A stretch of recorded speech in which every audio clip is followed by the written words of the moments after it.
Page 3 with a TH right there. 3.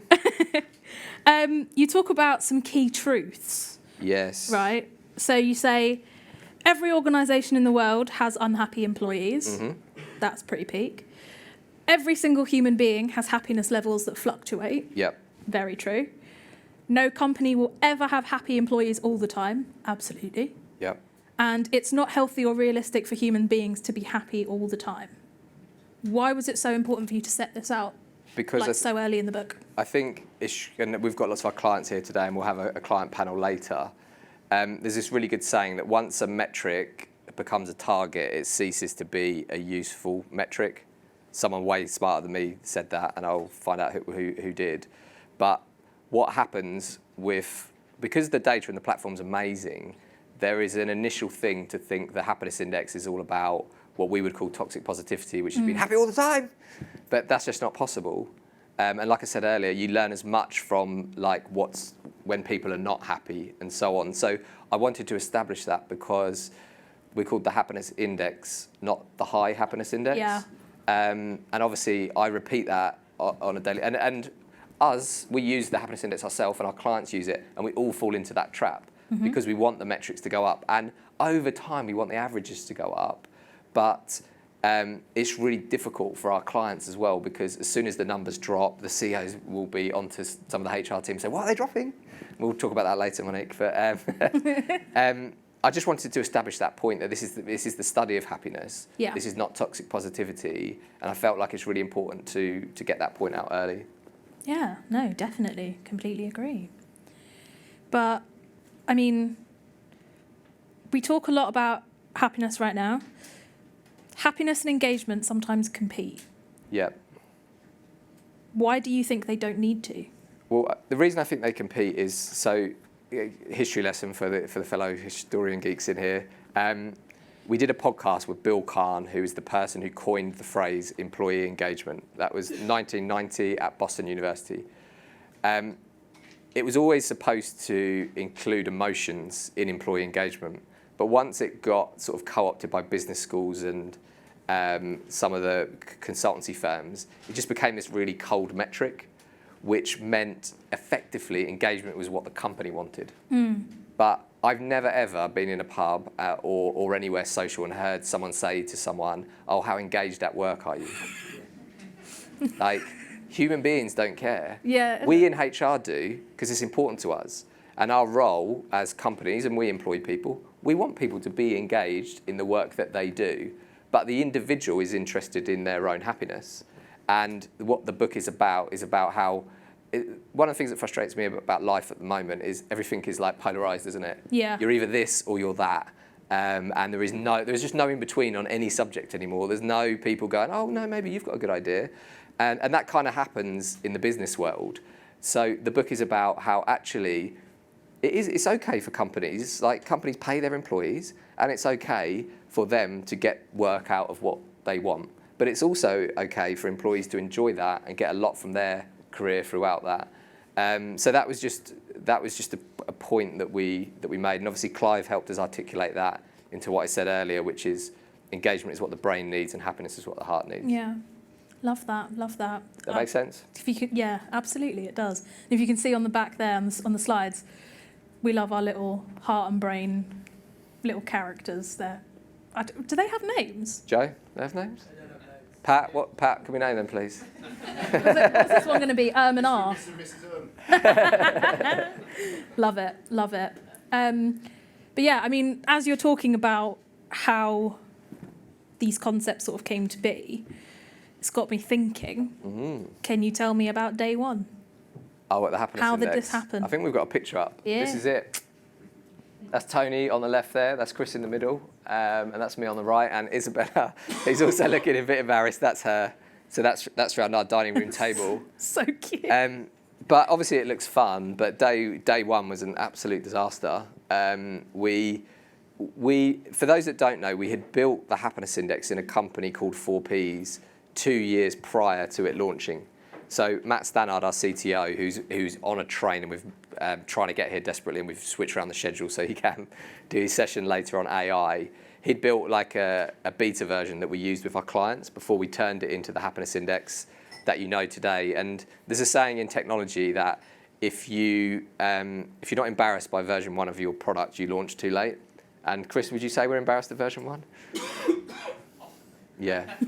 Well, I don't have the screenshots in here or whatever. We'll send them around. It looks shocking.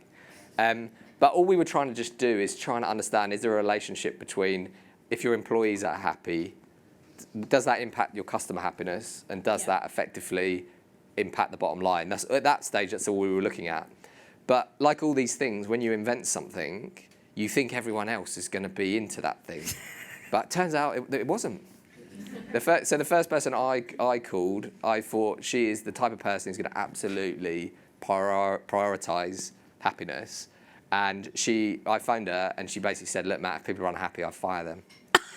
Oh my God. And I was like, because when you're really into something and passionate about it, you just assume. Like, I assume everyone else is a Tottenham fan, but they're not. It's not gone down very well, has it? Yeah, this is quite possibly one of the only points that make me dislike Matt. But there was a couple of other ones because is it the Queen who said recollections may vary? So I had to email Tony and Chris to just get the recollections. But Tony's recollection was a meeting with a huge brand that you would know, which I won't explain, but maybe I'll tell you in the pub later. But Tony went for a meeting with them and they effectively asked him to leave the meeting 2 minutes in once they found out what he was there to do, which was talk about happiness. If Tony's not here, I actually blame him for that meeting because if you travel for a meeting, you should qualify whether that person's interested first. But Tony's not here, so I can say that. Chris, Tony. Chris, do you remember your quote that you sent over? It sounds like it's from a Disney movie. Can you remember it? Not a specific quote, but I remember the story. Go on, do you want to share it? Well, I just remember one of my first meetings. I was very excited to go and pitch our new technology. I took everyone through the demo, 30, 40 minutes. I thought, I've actually got this one nailed.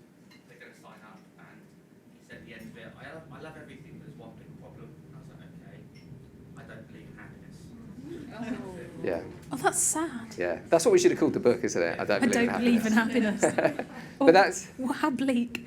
So it's still a challenge today, and we've got lots of our clients here today, but 10 years ago, people just thought we were absolute hippies, and that this was just a complete waste of time. But luckily, within that mix, and lots of them are in the room today, people like Margot. Hello, Margot. So Margot was at Sodexo, and a few people took a chance on us. And then from that, that spreads, and then they get referred. And the amount of times I've probably given your phone number out, Margot, and said, can you chat to these people? Poor Margot. But that's how it starts. So I just didn't want to paint this picture that we're here today and it's all been smooth. It was really, really frigging tough in the first few years. And then the pandemic happened, but I don't even want to talk about that today.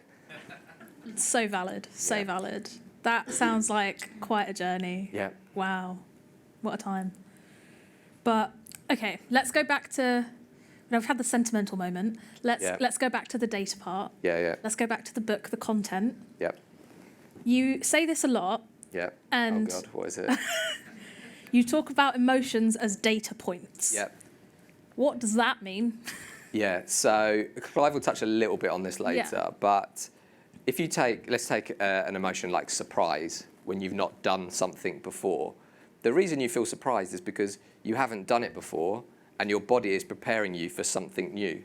But when you've done something maybe 25 times, you're not surprised every time. And that's what emotions are. They're a way that our body and our brain, they're collecting data from the environment around us. So obviously when you work something like at the Happiness Index, you start coming out with crazy quotes like emotions are data points, because that's all we're thinking about. But just this is what we're doing every day. Like when you come in, like whether you feel the aircon is too cold now or you think it's too hot, it feels a bit hot up here under the lights. But they're just data points that are registering within your body, and emotions are a mix of that. The one we talked about in the TEDx is anger. We talked about how people try and label an emotion as good or bad. So anger, the example I always use is if someone stole your work at work and passed it off as their own. Fuming. Absolutely fuming. Absolutely fuming. But you can pretend that you're not angry, but you still are angry. You're just trying to put a professional hat on. Now, what people do is they confuse the emotion with the action. So if someone steals your work, and then you go to them and you find them and you punch them in the face, that's not the emotion, that is the act. But it's still okay to feel angry if someone has stolen your work. But then it's like our human part of our brain where we go, okay, there's better ways that I can deal with this. And that's why I use that quote to just try and differentiate that. We try and label emotions as good or bad, but they're just normal things. And when you feel sad, we're always trying to make ourselves feel happy. But actually, it's okay to sit in your sadness. So that's kind of what I mean. Yeah, perfect. I like that. I also think that's a hilarious overreaction to someone stealing your work. Just punch them in the face. Has anyone put your hand up if you ever punched someone in the face because they stole your work? Oh, Mel. Maybe throw a coffee in their face. Fine. It's fine. It's going dark now, isn't it? But I mean, you give a lot of really interesting information in the book. But one thing that you never do is sort of give management advice or that kind of guidance. And I know that's something that you get asked about a lot, and the happiness index in general gets asked about a lot. It's what people should do once they've got their results. Why is it that you kind of avoid that? Well, that's a real big challenge, and our customers ask about this all the time as well. And even the book's been reviewed probably about 25 times. It's mostly good reviews, but there was one negative review where someone was like, well, this book's useless, it doesn't give any advice. But the reason I make a point of that, and this isn't false modesty, everything that is presented in the book is because of the happiness index is employees and customers, right? I'm just sharing the information. It's not false modesty. That's all I'm doing is I'm the storyteller. But the companies that we work with and the organisations we work with, has anyone got a twin in the room? Anyone got a twin? Wow. Can you just introduce yourself to everyone, twin? Oh, we've actually got two twins. You're both you're not twins, are you two? I've got twins. But you two are not twins. But we're not twins. Okay, you just happen to be the twins have just come together. So Gemma, you go first. I've got twin girls. You've got twin girls. Okay, are they identical? No. Okay, and are their personalities different? Completely different. Yeah, thanks. And We've done nothing different all the way through. but their personalities are different. And twin number two. Sorry, do you want to introduce? Twin number one. Oh, I didn't know. It gets competitive, doesn't it? I'm a twin myself, and I have twins. Okay. Wow. So are you an identical twin? Sorry? Are you identical twin? No, totally different. And your children, are they identical? Boy and girl, definitely. Okay. And are their personalities the same? Okay. So there's loads of amazing studies into twins and how different even identical twins are. And the reason, and I'll get back to answering your question in a second. Yeah, okay. I'm just interested in twins. It's all right. I'm used to your tangents. It's fine. Is that even if identical twins are different, it therefore means every employee that you have is different. Therefore, every team is different. Therefore, every company is different. Therefore, every culture is different. So, as we mentioned, we've got Wiley here today. I love reading books, but you read one book and it's like, that is the way to do it. Then you read this book and it's like, that is the way to do it. And then you're like, book 10, you're like, which way is it? But that's because there isn't a way. And has anyone watched Mandalorian on Disney+? Yeah. The baddies and the Mandalorians, they always say, at the end of it, they always go, this is the way. But that's what cults do. This is the way. That's why you have to repeat it over and over again. So I didn't want the book to be cultish, and I just wanted it to be, is that a word? Yeah, really it is. bad, isn't it? I think it is a word, but that's hilarious. Yeah. So, long story short, I wanted to treat the reader that they've got intelligence, that they can take the data back and apply it in their very, very unique organisation or in their life. So the point on that is, it's just, I think it's condescending to say this is the way. Yeah. So if you take one of the top drivers is positive relationships, how you might foster that in a 100% virtual company versus Fuller's, who you hear from later, from Monique, who've got bar staff, they've got office staff. There isn't one way. And again, it goes back to that, the world try and make everything left or right or whatever. It's just, the world's not like that. So I just thought, let's present the data. People are intelligent to make their own minds up what to do with it. And that doesn't make everyone happy, unfortunately. But that's what I felt more comfortable doing. Perfection. I love that. So basically just a case of using a lens to look at different things, but not using it as a blanket go-to. Yeah, but like Clive, who'll be on after us, often talks about the double slit experiment, which is a physics double slit experiment, which is a physics experiment that means Clive's even if covering his face already. yeah, Which are you means going to you've cover this messed it later, up. Clive? That's deep stuff, though. It's Yeah. Are you setting me up perfectly. are you covering it later? Because I won't now if you are. I'm not talking about the double Okay, but Google it later and watch it on YouTube. It'll just blow your mind, right? But the point I was just making is even if you observe something, it can change the experiment. So even if you try and get some data and go, this is what happened in Fuller's, it may be different to what happens in ISS or Sodexo or whatever. So we've just got to be aware of all this stuff before we try and think everything is like how we believe it to be. Perfection. Love it. Didn't It's think all we'd get very- the double slit experiment. Yeah, in no, today. I've never heard of that. I'm not going to lie. Honestly, it took me about 55 watches. There's a saying on quantum physics that if you think you understand quantum physics, you don't understand quantum physics, that's all you need to know, isn't it? Okay, I'll spend 1 minute. Yeah, to be fair, every talk I get or I listen to or every conversation I have with Clive, I leave it with just like Yeah. mind blown. I'm like, I don't feel real anymore. Yeah.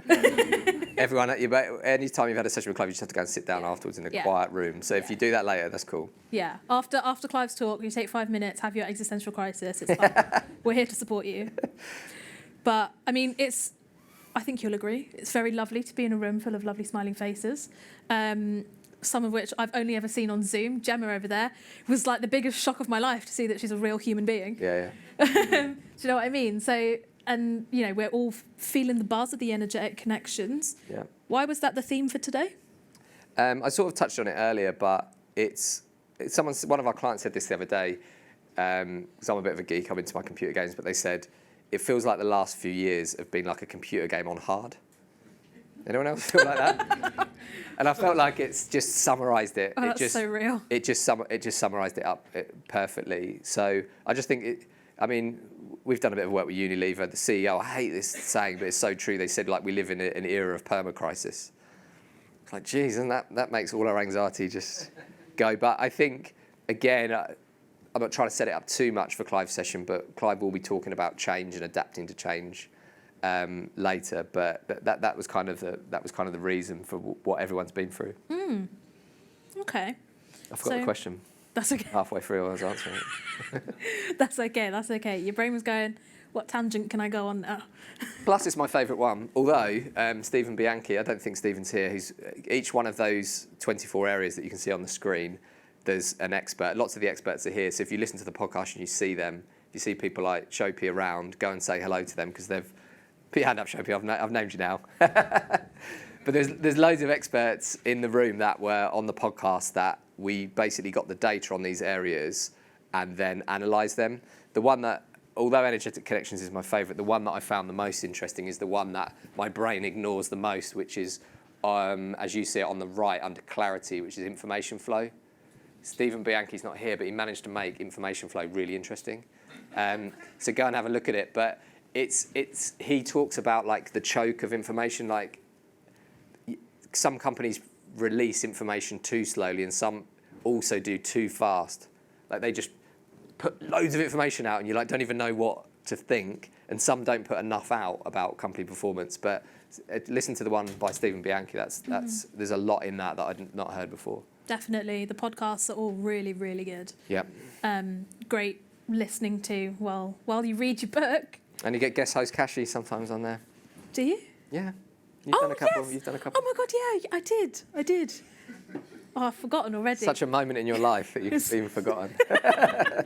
It was my favourite moment. It was when we talked about our mums coming to the book launch. Yeah. We did a podcast and we didn't talk about anything that we were supposed to talk about. Yeah. So We don't literally- even bother listening to that one. Yeah. We were meant to be talking about the book and we just went, oh, our mums are coming to the book launch. We should send them on a night out together or something. That's called manifesting it. Yeah. Pat and Daz on the town, you know. It's going to be great.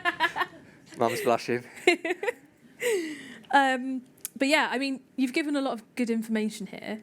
If you're thinking about, using something like the happiness index or kind of beginning this journey of understanding the emotions as data points and stuff like that, where does a company begin? Look, every company's different. Everyone starts from a different starting point. but I'm a big advocate that psychological safety is always the place to start, 100%. because if someone isn't safe at work, they're not going to be able to access all the other parts of their brain that are really important. So I just think, like, Gemma and I always joke about this. It's like, even when someone starts in a company and you say they're on probation, like, I think we may even still do it, but like the word probation comes from like when you're in prison, doesn't it? There's someone you might spend with. Is Kevin O'Brien here? Kevin, on average, let's take a HR director role. On average, how long does it take to recruit? Sorry, Kevin, you've got. On average, how long does it take to recruit for a HR director role? If you're recruiting for a HR director role, Kevin does a great job of that, by the way. Thank you. I mean, approximately 4.5 months. Yeah. So some people go out of the way to work with recruiters, really good recruiters, hire someone, and then the first thing they do is don't trust them by saying you're on probation for 3 months. They also have a notice period as well, so Yeah. the whole process can take up to like Yeah. 7 months. So I'm not saying we're perfect on that or anyone, but I think when you think about psychological safety, it makes you just review all the things that you've done. So I just think that's point number one. When someone comes into your team, just make them feel safe. Definitely. And then all the rest of the stuff, all the great, like one of my favourites is freedom to take opportunities. But someone's not going to pop their hand up in a meeting and come up with a new idea that could save the company if they don't feel safe. Yeah, absolutely. Absolutely. You got me thinking now. I didn't even realise about the probation part. Yeah. Yeah. I That's think we've wild. still got it in ours. I don't know. Oh, Don't know. dear. 3-month review. 3-month review. Both ways. There you Love go. it. We've rebranded it, basically. We're working on it. As I said, the happiness index are not perfect. We're working on our own. Yeah, yeah. We're all just human. We're all Yep. free to be human. Yes. But I mean, you've talked a lot about like how hard the last few years have been and stuff, Yeah. and the struggles that we've all had. And I know you use this reference quite a lot, but why do you think that we are at a 1984 style crossroads in the world at the moment? Yeah, I think. Can you put your hand up if you have read this book? Cool. And can you put your hand up if you've read it in the last 12 months? Cool. I'd just recommend, if you haven't read it, to read it. And if you haven't read it in the last few years, just reread it. There is so much stuff in this book that is so true and is so happening right now, that I feel like we're at a crossroads. And Matt Stannard and Tony are going to talk about this later in the AI section. We're on a crossroads on how we use technology. And I think it can go both ways. And the one thing that George Orwell didn't predict is he predicted pretty effectively what states are going to do with monitoring individuals. But he didn't predict what companies might do. And what has happened is you've got super celebrity owners of massive companies now that make decisions and employ and generate GDP more than countries, that these companies have more power. So it's not to say the world is going to end, because if the world ends, we probably won't know anyway. But what it is to say is I do think we all, at this time in history, need to all educate ourselves on stuff like AI, because we're all employees and we're all citizens. And it's not to say, because the thing is, Matt will do a great job, Matt Stannard will do a great job later of helping you understand AI and not be scared of it. But our first instinct of AI is to be a bit scared, because all we hear is on the news is that it's going to like fire nukes at us, and we think about Terminator 2 and everything. But I think it's our responsibility of all of us to understand where this technology is going. And even if that means you're just reading some blogs or you're listening to some of the great podcasts out there, I just think it's a responsibility that we should all have to educate ourselves, because I think it can go two ways at the moment. I think it can go to where companies are almost police states, tracking keystrokes, how long someone's away from their desk, all that sort of stuff. Like, that's where it is now. That can get way worse. But there's another way where we use this stuff to free ourselves up, where we free ourselves to have more time for our mental health, for our well-being, to be able to keep ourselves fit, and all of this type of stuff. And I'm not a pessimist, so I don't think AI is just going to run away and do all the bad stuff. But again, I don't worry about that, because if the world does end, the world's ended anyway. I think the worst thing that could happen is like companies become police states, because we and our children will have to live that. So that's what I would just encourage. And I say this as a technology company, we have a massive responsibility ourselves. So even within our company, we have to question why and how we do stuff. Anonymity is absolutely crucial in what we do. When you gave your feedback earlier, one, I wouldn't want to find out who said what, and two, I couldn't. But it's really, really important that people just start to ask questions. You can ask questions in your own company. Like, ask the CEO, like, what stuff do we use AI for? Joe used, where's Joe? Joe, you've been using AI for this. Do you want to use the mic? Yeah, for a lot of these slides I use AI. It's saving me a lot of time for the icons and stuff. Yeah. Yeah. So Joe's a round of applause for Joe, because Joe created all this stuff, all our brand. But Joe uses AI to take out all the boring tasks so he can be creative. And that's like the plus side of it. But I do think we all need to be going back to our organisations and asking the right questions, because we think George Orwell did a great job of making us think about it from a state perspective. But I also think we need to think of it from a company perspective. And but you can do that in the best way as well. Like, you don't have to go in and like, it doesn't have to be an aggressive approach. It can be trying to understand and say, look, I want to help shape AI positively in my organisation. More on that from Matt, Stannard and Tony later, if their trains arrive. Whether Fingers crossed, fingers crossed. But, okay, we're coming sort of to the end of our Q&A now. What's like one... A few people asleep at the back. Yeah, I know, God. Joe, he's from over here. What's your one takeaway from writing this book? For me, it was this point at the back here, which was, I've never tried to answer the question of what is the meaning of life, but the more... So in terms of the book, right, we're up to, Tony and Matt will talk about this later, but we're up to about analysing about 2 million employees regularly, which is about 20 million data points. And we also use lots of external academic research, because we want to mix real-time data, academic research, and the experts. There's Andrew sitting in front of me, there's another one. In terms of practitioners, because even if you've got the data and you've got the research, sometimes on the front line it's completely different. So it was really important to bring the researchers in. But the more of the conversations I had, so there's 24 podcasts on each one, the more of the research that I read, and also my brother Kieran is here, by the way. Hi Kieran. Round of applause for Kieran. He's embarrassed. He's a farmer. If you've got any farming questions, go to Kieran later. But Pat, my other brother, works at the Happiness Index, and he's created for... How many years has he done that for, Chris? Pat's Nuggets. Yeah, Pat's created this file. It's an anonymous file called Pat's Nuggets, and it's just stuff that we've learned from our clients. But that's the crazy thing. Like, even where we've got the data, we've got the research and everything, once you put it into the real life scenarios, crazy stuff happens. And we'll do that. We'll have that session later. So the word and the thing that kept coming back with the more papers I read is that it's really hard to be happy unless you have purpose in life, effectively. And that purpose doesn't have to be work. That could be coaching the local team. You could be a big part of your religious community. That could be volunteering or whatever. But the more I came back to was that bit up there, which is the link between purpose and happiness, and finding that. And I think that's why so many people now look to, they don't call it retirement, do they? It's like engaged retirement, or try and have projects and stuff to keep your brain and your body moving.